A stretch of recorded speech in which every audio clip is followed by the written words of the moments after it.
Hey, I'm Amy Chang, and I'm a nationally board certified health and wellness coach, and this is Healthy AF. Here, we're going to bring to you all things health. You'll hear stories of people who have transformed their health, and in the meantime, transformed their lives.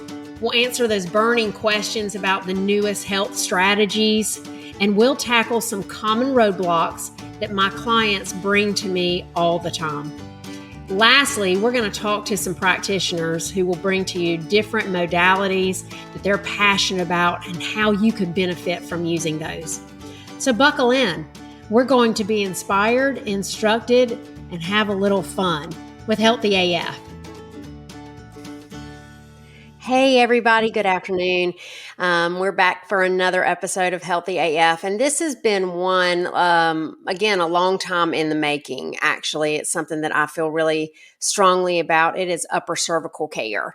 And I've got my friend, Dr. Zach Shaw here with me to explain some about upper cervical care. What is it? Because I didn't know until, 5-ish years ago, who would benefit from it, why he does it, why it's important. So welcome, Zach. Awesome. Thank you so much for having me, Miss Amy. As you know, upper cervical chiropractor, and we do things a lot different from your general chiropractor, don't we? Mm-hmm. Yeah, it is a lot different. In fact, I will. Do you care if I share how I found upper cervical? I think that would be a perfect start to this episode. I do. Okay. Well, I think it was 2010. I first started with oh my gosh, my back is killing me. What the heck happened? I was warming up in CrossFit for the CrossFit Open. I was warming up on like a 100-pound deadlift, which was really light for me at the time. It was about half of what I could lift. So I was just doing a couple deadlifts, and all of a sudden I heard this big ginormous pop, and there it started with the back problems. I ended up having an MRI. They said that I had a bulging L4, L5, and I could get a cortisone shot. And I said, is that going to take me out of pain? And they said, yes. And I said, well, the minute you take me out of pain, I'm going right back into the gym. So perhaps it would be a wise idea not to do that shot. Sure. And we did it.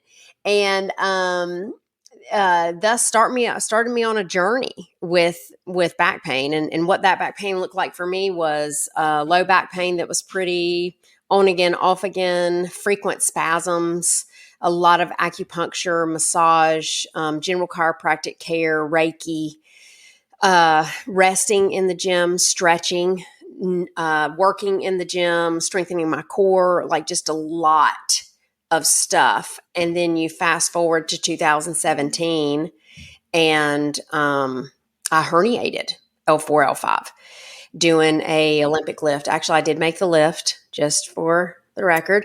I figured you did. Yeah, I made the lift. My back did not. That bone could have shot right out of you. You'd still put that thing up. Yeah, I probably would have. So then in 2000, I think it was late 2017, a friend of mine said, have you ever considered upper cervical care? And remember, at this point, I really had done everything. And I said, no, I don't know what that is. And so at least you asked the question, because most people would be like, well, but my problem's in my back. Why are you going to work up here, right?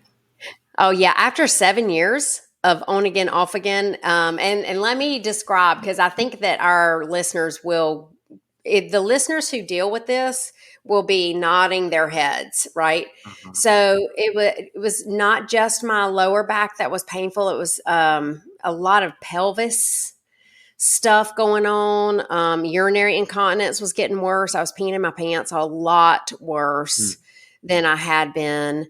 Let's see. It was the sitting. I couldn't sit on my butt bones. I had to sit on one cheek or the other cheek. God help us if we were in a long car ride or a long plane ride. Very, very uncomfortable for me to sit.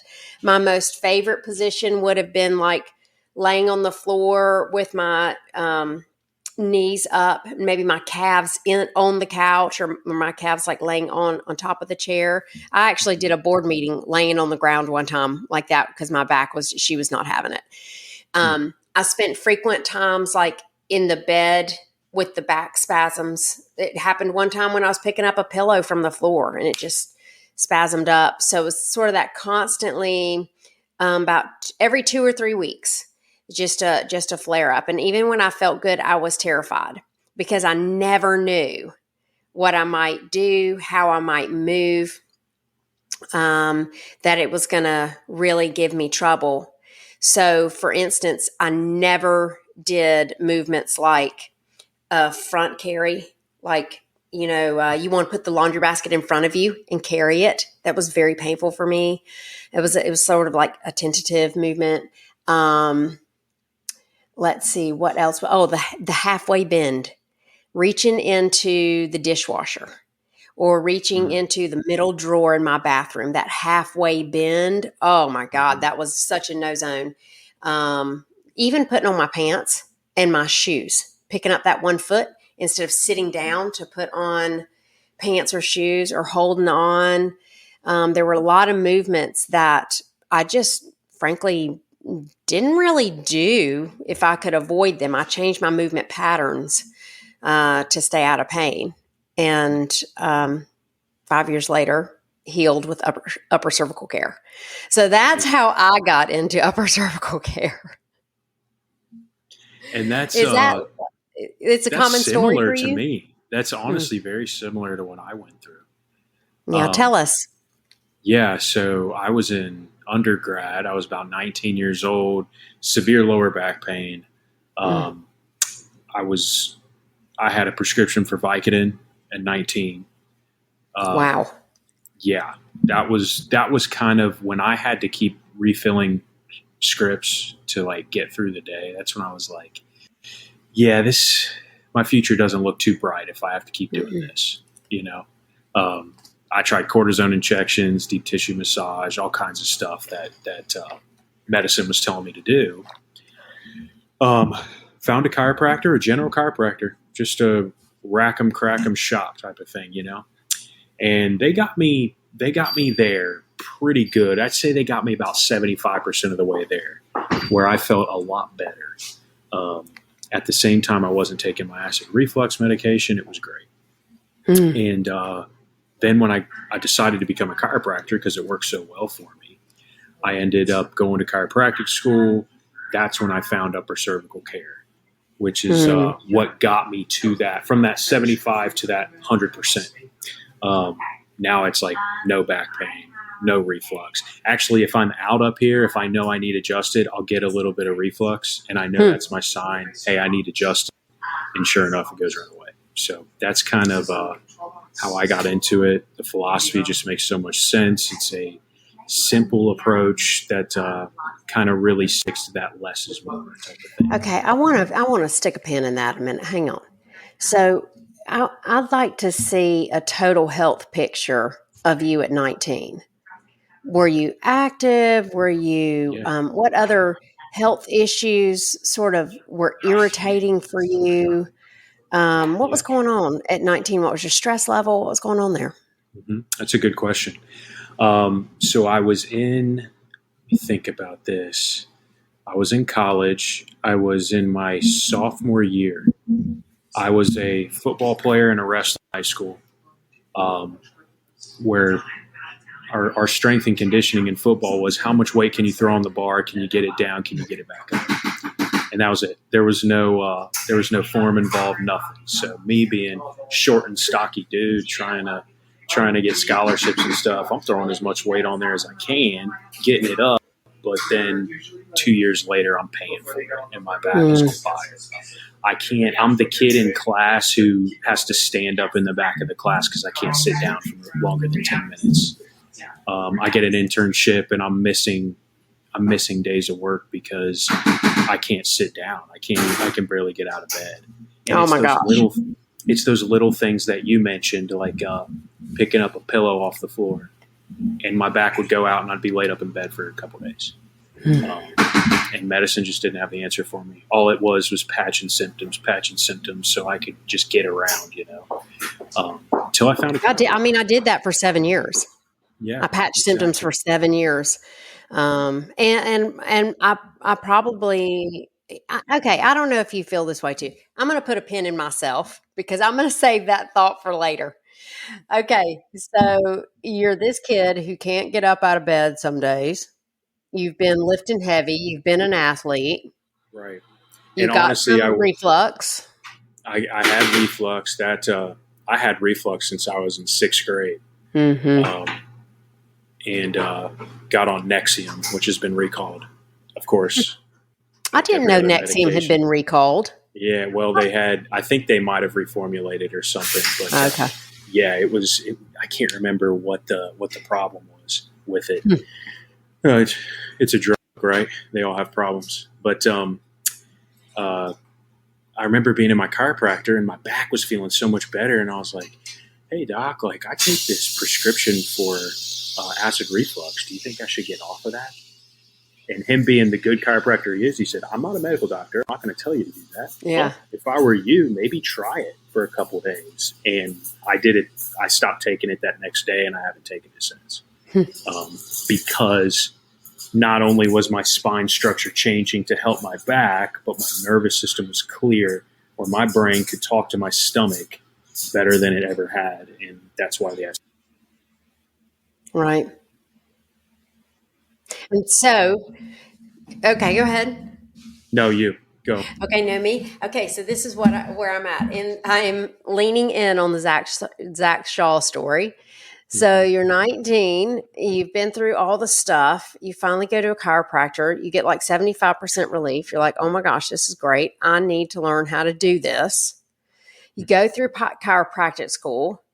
What led you to specialize in? That's the easiest way for me to describe it to people. Is Yeah. it's sort of a specialty. What led you to upper cervical care from general chiropractic care? Um, Probably the best marketing of all time, which is called a free lunch. Believe it or not, a free lunch. So And you were early, how old? What then? By I was at that 24? point. I was 23, I think Yeah, 24, you maybe. still needing free lunches at 23. Okay, I got I'm this. still taking free lunches as much as I can. So I'm in chiropractic school. It's my of 2017, and I so in chiropractic school, at least at Sherman College, which is where I went in Spartanburg, South Carolina, at 11 a.m. to 12 p.m. There's no classes. There's clubs, so you go to your specific technique. So Mm. for those who have no idea about chiropractic, even those who've been seeing a chiropractor for decades, you probably don't know there's like 1,000 different techniques of practicing chiropractic. So during that lunch hour, you would go to your club, and some people would just dive into one club, and that's what they would do. Some people would go all over the place and check out different places. So I go to this. It was a coaching group, a chiropractic coaching group, and Dr. Drury, who is my mentor, he's a partner in the business that I run in Wilmington. Um, he was speaking, and he was buying everyone pizza. So I was like, well, I don't have lunch today. I'll go to this talk, sure. And it was all about how to have a practice on one bone, meaning the atlas bone, the top bone in the neck. And he told us his story. I'm sitting there listening to him, and he's saying how he has people come from China and Italy and LA and all over the world to come see a chiropractor. I'm like, that's crazy. What is this guy doing? And then he's telling me how people are getting healed from late stage kidney failure and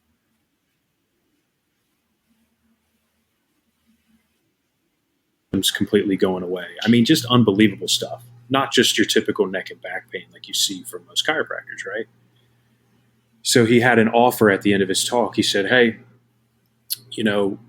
I want to spread this worldwide as best I can." That's basically what he does. He's a practitioner, but he also is a big promoter of upper cervical. So he basically invites us, "Hey, every Wednesday night, come up, get X-rays. I'll take care of you. You get adjusted once a week. Pick my brain, whatever." He opened his office at like 6 o'clock, I think it was, every Wednesday night. So we'd get a caravan to go up there. Sometimes it was just me and a couple buddies. Sometimes it was 20 of us. We would just try to recruit at our school for him. And that's when I just fell in love with it. That's when I started getting care. That's when I noticed that 75% to 100% really getting where I wanted to be with my health. And one of the biggest things I noticed was I was getting adjusted up here, but when I would go into a back squat in the gym, Mm-hmm. I was pushing off equally off both my feet. Both my quads and my hamstrings were engaging equally. And I was like, this is nuts. I've never felt such balance like this before. Mm. It's like there's something to this because my legs are working better, but I'm getting adjusted up here, right? So Mm-hmm. I started following him around. Was basically like, I want to do what that guy does, and I was blessed for him to give me an offer in while I was halfway through chiropractic school to work for him. Went to Charlotte after I graduated, worked for him for 2 years, and then came out to Wilmington, opened our upper cervical practice here, and now we're serving the Wilmington community and getting some awesome results for people in Wilmington, and it's been a blast. We love it. It's a lot of Mm. fun. What's been the most like? I know that whenever I talk to upper cervical care people, right, I hear amazing things. I just do, and I feel like my body's pretty amazing. Like I didn't even think about the balance, but me too, Zach. I had worked for years on like a lazy glute because in the bottom of a squat, one side just would not fire. I mean, it just would not get up out of that squat, and you could see me. What that looked like in the gym is I'd go all the way down, and then when I'd start coming up, it would almost look like I'd lean to one side and then go up. Because, one butt cheek is pushing and the other one isn't ready to go yet. Right. So, the same thing. I feel so much more balanced in my movements, and I don't pee as much. Like my pelvic instability, even with my hips, and all of that, where all of those muscles attach, all of that firing was wonkadoodle too, and that's cleared up. So I am a firm believer of the miracles, but every once in a while, I get surprised by something. Like somebody will say, like, "Yeah, I started upper cervical care." And in fact, I'll tell you what I'm surprised by. I've had seizures since I was 15. Little tiny petite mal seizures, staring spells, right? And as I aged, I didn't take. I have taken medication for them in the past, and then I didn't have to take medication for them, but consistently I'd have about a seizure every 6 months. And I know that because I tracked it in my calendar because I went to see a neurologist every 6 months, right? Until about the last year since I moved down here to Wilmington. And every 6 months, he said, "Have you had any seizures?" And every 6 months, I'm looking in my calendar. Yes, I had one. And because of my nursing background, probably, I chart in my little calendar where I had it, what I was doing. Typically, it was when my brain was moving around doing burpees, rowing, or kettlebells. That's when I noticed that. Yeah, I know, right? So interesting. So interesting. And I will never forget this one time. He said to me, "You were swinging a kettlebell." And I said, "Yeah." And he said, "Well, what did you do?" And I said, "I kept going. I was on like 58. I had to go to 75." So that's the kind of staring spells that I would get into. Like, right, I didn't feel good. I could feel it coming. I had a definite post-ictal stage 2 where I felt a little yucky after it happened. Um, and it took me about 2 years under upper cervical care to realize that the next time I went to the neurologist and he said, "When's the last time you had a seizure?" that I hadn't had one. And so it literally has been, let's see, it's been 5 years since I started. It's been about 3 years since I had a seizure. And that's never happened since I was 15. I'm 50.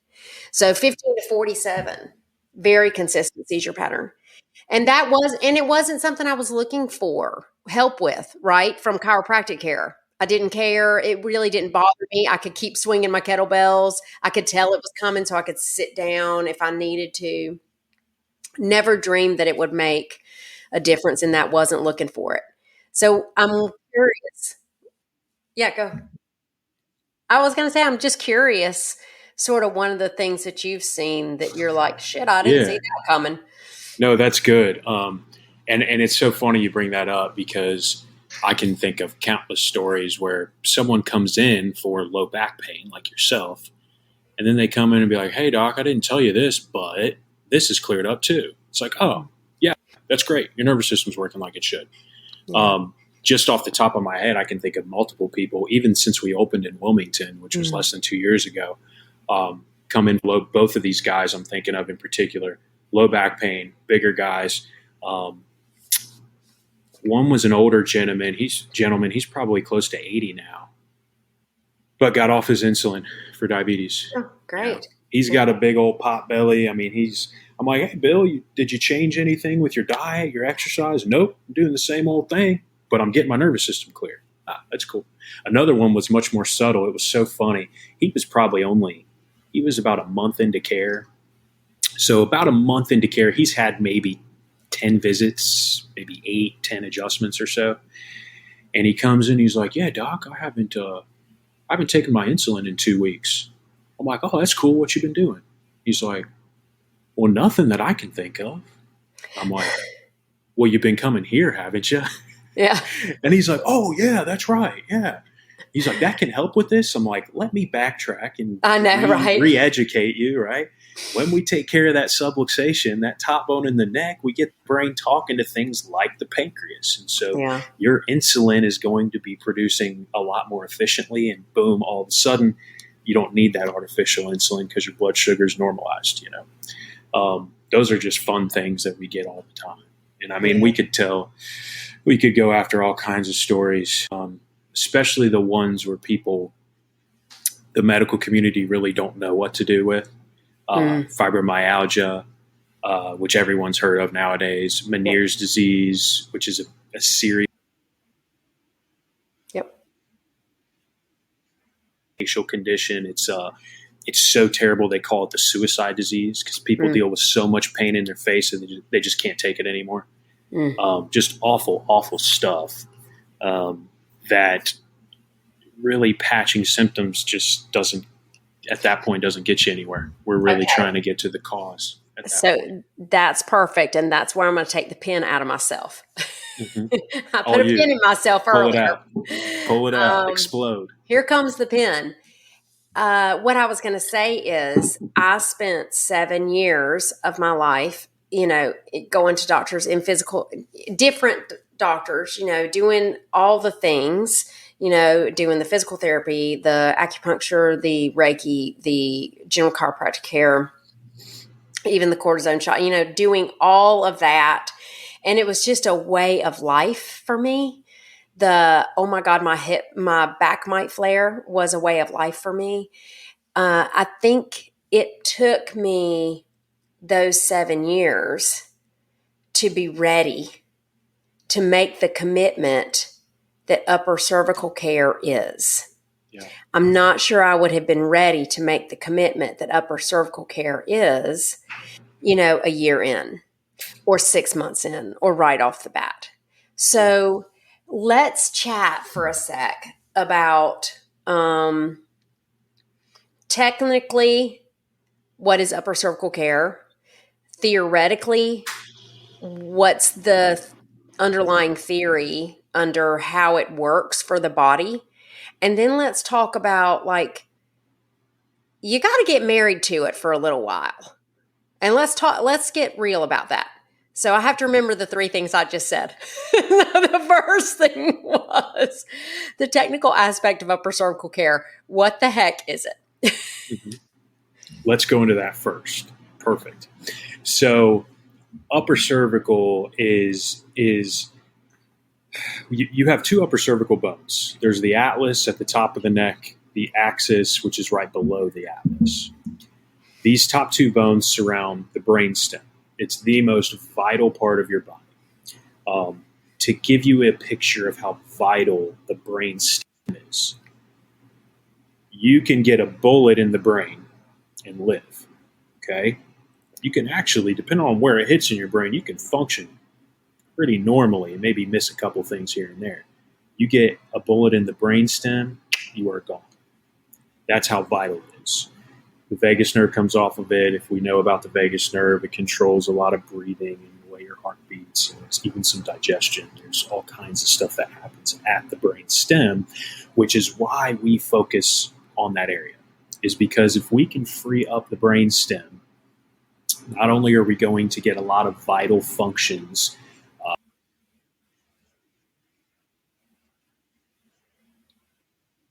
allow the brain to communicate with the rest of the body like it should.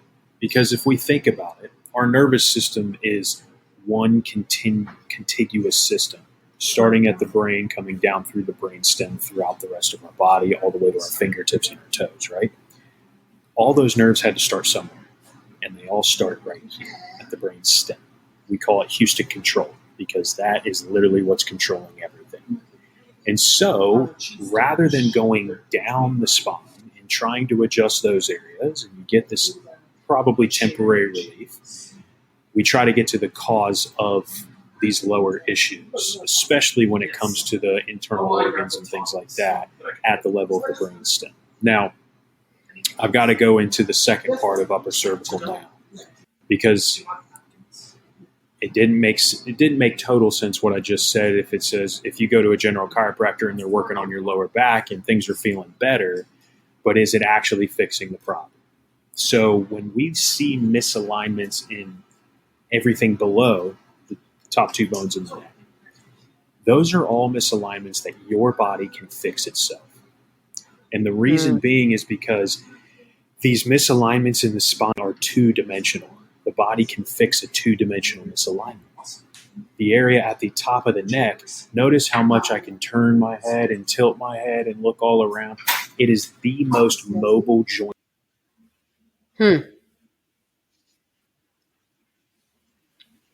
Misalignment. It's a three-dimensional misalignment that the body cannot fix. So we have to get to the cause, that torqued misalignment. If we can correct it, those two-dimensional misalignments below can fix themselves. They just don't have the ability to until this is corrected. Now, there's a lot of physiology behind that based on where the brain's at. So your brain always has to be balanced. And when this top bone in your neck misaligns, taking the head with it, it takes that brain off balance. Now your body has this reflex called the riding reflex that forces it to always be level. So, for example, if you can see me on the screen, if the bone goes this way, then I'm going to have to drop a shoulder to rebalance my brain. Okay. And then if you can see below, I'm going to raise a hip to help balance the rest of my spine. Now, all of a sudden, you have these compensations going down your spine. A general chiropractor is going to see these compensations, these other misalignments. They're going to work on them. You're going to get some temporary relief. You'll feel pretty good. But it's always going to come back because the cause is not being addressed, which is a specific adjustment up here. Because if we can find this misalignment and correct it and get the brain balanced naturally, your body doesn't need those compensations anymore. Now those misalignments can go away on their own. The body will take care of them. And that's how we get a lower back to heal and stay healed, rather than like myself went through or like you went through, Amy, getting those lower back adjustments. You feel good until the next thing happens. There's just I'd feel good till like the next 45 minutes happened. Exactly. Oh, no. I mean, granted, I had young children. I was in the van a lot. Right. Like I drove as much as a truck driver, just picking up people from school. Mm-hmm. But yeah, it was tough, and it almost never held. Right. Exactly. So, and I love my general chiropractors. Oh yeah, I love them too. But I needed something different, and I'm glad I found it. We always say, I worked at a general chiropractor who, for lack of better terms, and no disrespect to chiropractors who do this, but it was basically a big insurance mill. It was a bunch of therapies that you could probably nowadays buy off Amazon. They hook you up to it. You feel pretty good. Rack and crack all over the place. And I'd leave there feeling like I was on cloud nine. And like I said, I got about 75% of the way there. But how do we get to 100%? And that's where specific upper cervical chiropractic comes in. Okay, so that's sort of the technical aspect of, You got two bones at the top of your spine. Your skull sits on those. All the nerves go into your body, go through the little hole in your skull and through the little holes in your spinal bones, your vertebra. And the top two are a little bit wackadoodle because they move differently than the others. And when we get those back in line, the rest of your body works well.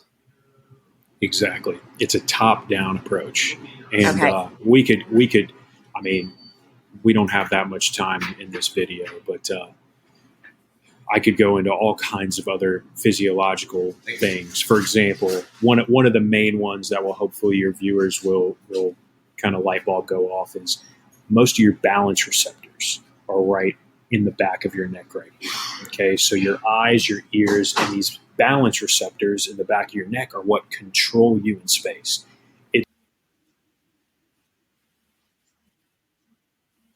It's all happens up here. You would think it happens at the feet and it works its way up, right? Like a building foundation. That's how you think it would be. But we're living beings. We are organic matter. We have a nervous system that completely overrides that type of thing when it comes to actual building construction, right? So all of that is right here. Our brain's controlling all of this. So actually taking this area, getting this under control is what's going to help actually everything below it. That's why we've seen things like going all the way down to your feet. And we adjust up here. I don't touch the patient's feet. I don't even tell them to take their shoes off. And they're able to get that plantar fasciitis healed up because we're restoring the body's correct balance. Okay, so I think that we've hit 1 and 2 because I think we're also hitting theory now, right? And the theory is that when your top two bones are out and your brain can't communicate with your body compensates in different ways and it presents in different ways. It may look like a disease process, like your pancreas can't make insulin efficiently. It might look like you have allergies. It might look like you're always constipated. It might look like you've got low back pain and the rest of your little vertebra are trying to compensate for this wackadoodle nut job neck vertebra, and it's causing you all kinds of issues. Okay, that's the underlying theory. So let's jump in to why, given the technique and giving the underlying theory, it is important to have a different structure when you enter under care for upper cervical care that is not just come on in whenever you want to, and or I'll just see you next week for the rest of your life. Yeah. Let's talk about that. That's great. So there's that whole there's two schools in chiropractic, right? And this is completely disregarding upper cervical versus full spine chiropractic. But you've got the relief care model and you've got the corrective care model. Relief care is what you had mentioned. Come on in when you're feeling bad. We're going to pop you up and down. You're going to feel pretty good. Come back and see me when you feel bad. At that point, you might as well take a Tylenol or an Advil. It's just a little bit healthier, right? Because you're not putting a toxin into your body. But honestly, it's almost the same thing. What's the same model? It's the same model as our current healthcare model. Exactly. It is. Yes, Correct. Yeah, you have a sickness. You go treat your sickness so that you don't have your sickness anymore. It is not for thriving health. It is total for survival. Right. Yeah, and that's okay. And that's okay. Exactly. And those guys, they can do amazing work, and a lot of people get great results from it, and that's what they do. The problem is, thank God they do. Yes, 100%. You know, when you're having a heart attack, you want symptom care. Believe me. Yes, 100%. Exactly. You want to be in that model when you find yourself having a heart attack. You don't want somebody saying like, "Well, let's meditate over it." No. Exactly. When it comes to crisis care, we're in the greatest country in the world for that. Yeah. Problem is, so we've got a relief model. A corrective relief model. You've got the corrective model, which is what I do, which is pretty much what every upper cervical doctor is going to do because we're not into relief care. I tell people from the get-go when they first meet me, I'm not going to treat your symptoms and I'm not going to cure anything. All I'm going to do is move a bone and I'm going to allow your body to do the rest. Because there's if what we find is what I take care of, which is a sensation, aka pressure on the nervous system due to a misalignment up here, and if we can correct that, we're going to give your body the best possible chance to function and heal like it should. And yeah, so that's where correction comes in, because my goal isn't to get you relief. My goal is to give you So more function. In so turn, that that's takes a going to couple of give you more weeks. relief. Does It that takes just time, take a couple you weeks? know. Typically not. Amy, you should know this better than anybody, right? No, No, and that's actually why I it wanted to bring it up. You know, yes, one hundred there's percent. sort of a joke in a lot of holistic practitioners, you know, massage therapists, physical therapists. It didn't take you a week to get like this. That's Okay. right. So That's it's right. not going to take us a week to clear this up. Um, Correct. And the body so, is very. I was going to say the body's very sneaky in that sense. Is the amount of times where someone comes in because they quote unquote threw their back out, so they're finally seeing a chiropractor. Oh, this is, my back goes out once a year and it's been doing that for a few years, but I can manage it. And then we take x-rays and their spine's trashed. And it's like, yeah, yeah. you're struggling the last week, but this has been going on for decades. And it's Yeah. very, especially in the country we live in where we want that quick satisfaction, we like convenience. It's very difficult for someone to understand that. So that when I tell them, hey, this is going to take 6 months to fix, and we're going to have to see you frequently in the beginning to get this thing to hold in place, as long as they're like you mentioned, it took you years to finally be like, I'm ready for this type of commitment. And that's typically the biggest barrier, is people don't want to commit to actually correcting the problem. They just want to patch it up. That's the biggest problem. Right. You know, the body is such a magical, beautiful thing. Like, really, it can take all kinds of abuse before it finally says, "Oh, like I'm hurt and I can't do that anymore." I mean, it really does. It heals up so much stuff all the time, you know.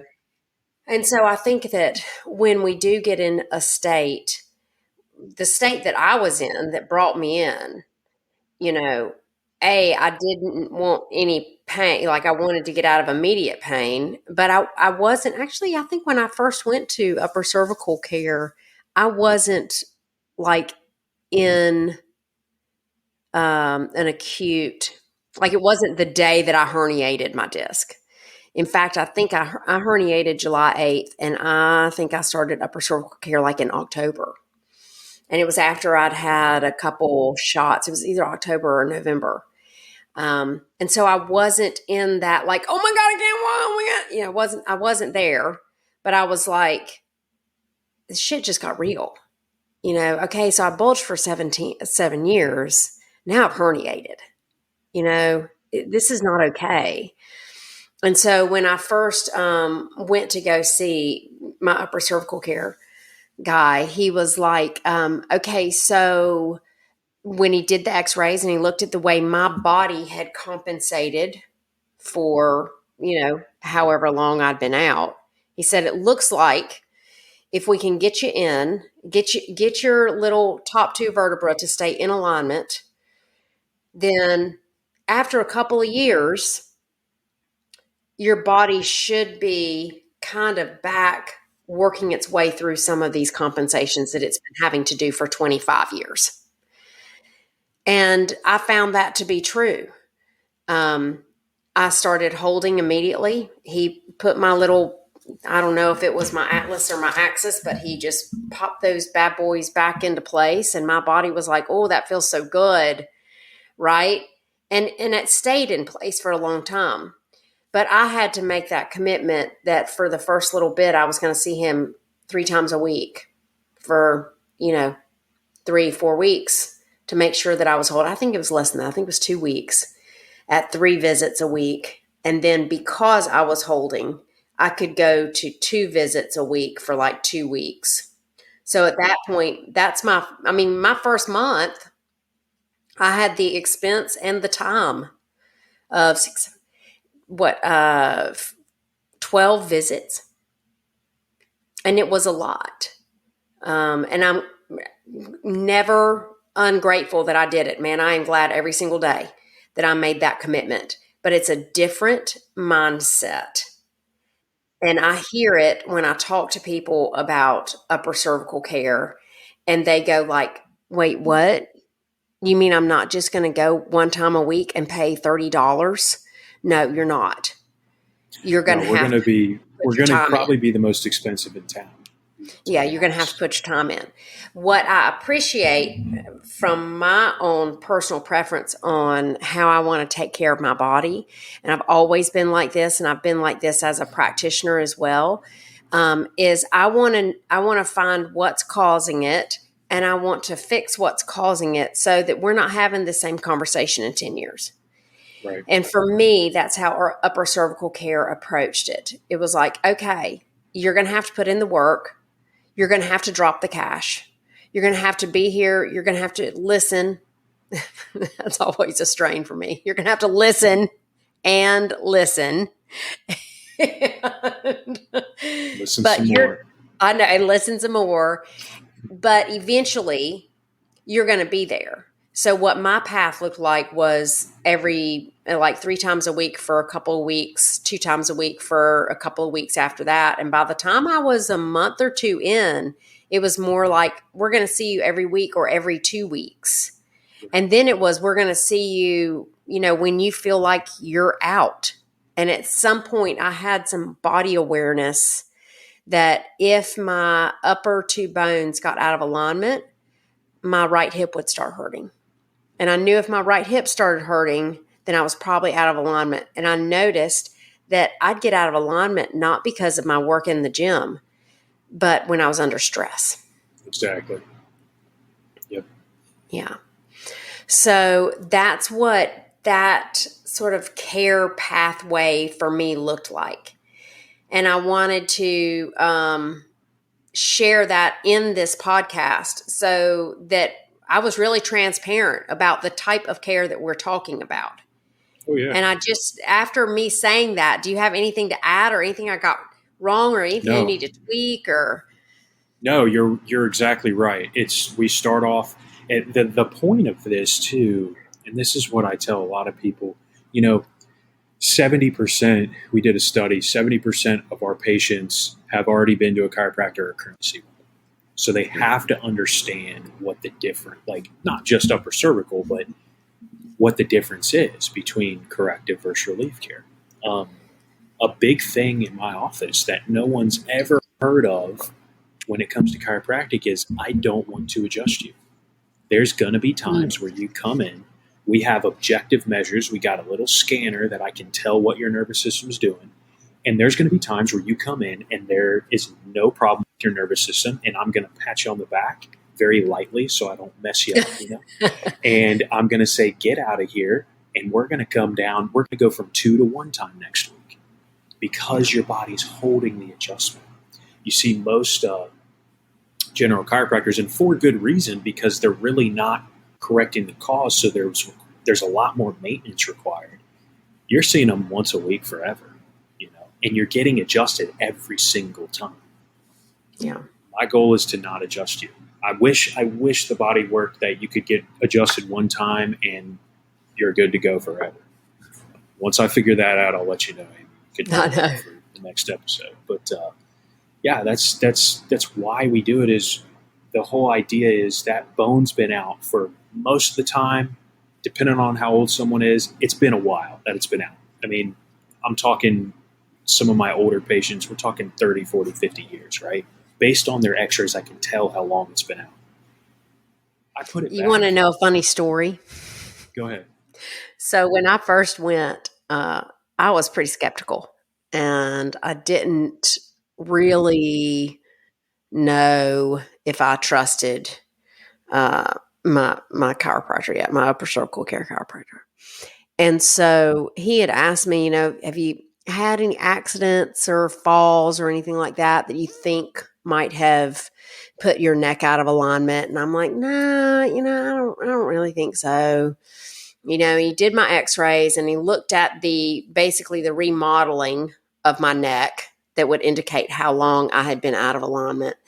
And he was like, it looks from the remodeling in your neck, you've been out 20, maybe 22-ish years.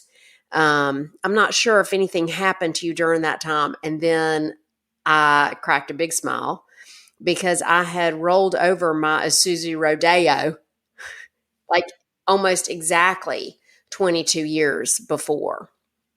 So I thought that was pretty funny that I forgot to tell him that. And B, I'm glad I did forget to tell him because I was really quite skeptical. And when he nailed it like that with that compensation pattern in my x-ray, I was like, oh, okay. Yeah.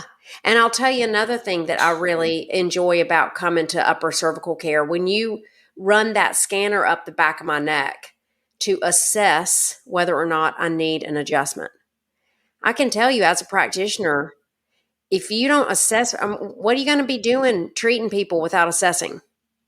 Now, I get it that some things are okay. Like I can probably come and give you a back rub without assessing. And just like that's going to feel good. And it does feel good.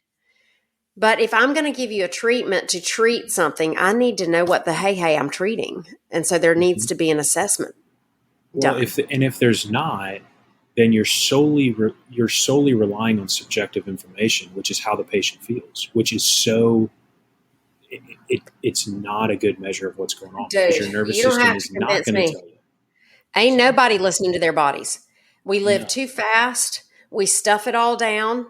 Hmm. Even, this week I've had COVID. It's been really hard for me to rest and clear my calendar just because Mm. I have this sort of nondescript ick going on. Like I'm not feeling it, right? Hmm. It's just not a good feeling. And Yeah. normally, if it were not COVID and I didn't want to infect anybody else, even though I'm after my 5-day quarantine, I probably would have all right, suck it up and go.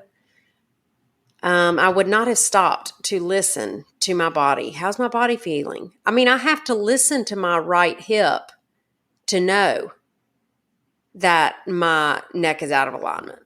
You, I run into people, the majority of people I see don't listen to their bodies well. Not at all. So, yeah, if you're looking for subjective information, that's sort of challenging, It's so you know? challenging. So we have to have these objective measures, like things like X-ray, the scanner that we use to determine if there's pressure on the nervous system. Because if I didn't have that, how would I know if you even need adjusted or not? You don't. Right. And You're sometimes you even just still check my feet yeah, exactly. to make sure. We're just questioning everything if we don't have these objective tools to know what's going on. And in my business, we're talking about the nervous system, so we have objective tools to determine what the nervous system is doing, and that's across the board, not just chiropractic, but people have to have these objective measures. Like for example, the supplement industry, it drives me crazy because everyone's on the fish oil and the calcium and the and all this stuff. And it's like, well, do you even need that? Maybe you should get some blood work done and find some objective measures of what you actually need. Mm. It's just we live in this world where we're like, give me the easy answer and I'll do it. I don't care how much it costs. I'll just do it. But it's like, Mm. but is it working? Do we have the measures to assess it? And unfortunately, in my industry in chiropractic, there's so much guesswork that goes involved. Mm. Whether it's a chiropractor not taking X-rays or they have no objective measures, and it's like, okay, what's happening besides your patient feeling better? There's nothing Yeah. else. It's really It gets to be I mean, we could have a 2-hour conversation easy. about, measurement, because I love measurement. And also, so much of my life and so much of my work is qualitative, that measuring that is challenging. Yeah. And it goes both ways. It goes both ways. My thyroid, we pull levels on that sucker all the time. But I can tell you, the levels may be within normal limits, that does not mean I feel good. Right. And so it's got to be a both. It's got to be a both and. How am I feeling and functioning? And 100%. what are those labs saying? And, if I get too much of that supplement and pee it out, is that okay? If I get too much of that supplement and it becomes toxic, is that okay? Right. Right? Like, I mean, it is a really, we could talk about that for many, many years. Mm-hmm. So, Oh yeah. I'm oh gonna my have to. gosh. Luckily, my laptop's plugged in, so we got all the time we need. Well, Good to go. I want to thank you for being on. I Yeah, of really course. appreciate It's been it. a pleasure. It is. Yeah, upper cervical care is really near and dear to my heart. It really changed my life. Good. That's why we do it. I tell Yeah. everyone it's awesome helping people feel better, but it's way more rewarding when people's lives are totally changed.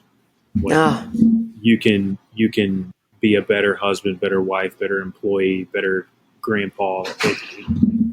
That's why we do it. yeah. Yeah. I mean, I was splitting some wood the other day, and I wasn't doing that when I was. Oh, that's awesome. I know. So, well, guys, if you've enjoyed this or you've learned a little something, please like, subscribe, and share the podcast. I hope that if you are stuck with your back pain, especially, or another whole bucket full of health issues, that you'll give upper cervical care a try. Most offices will be happy to have you come in and just talk about care before starting care. It's important that you make informed choices for yourself and your body. So thank you again, Zach, and we'll see everybody next time. Awesome. Thank you so much. See ya. Thank you so much for listening to this episode of the Healthy AF podcast. I hope that it has helped you create a new possibility for your health and sets you into action to go get it. If you want more information or if you want to connect with me, visit my website at myhealthylife.coach. And don't forget to hit the subscribe button so that each new Healthy AF episode will be sent directly to you. Let's take you from where you are to where you want to go.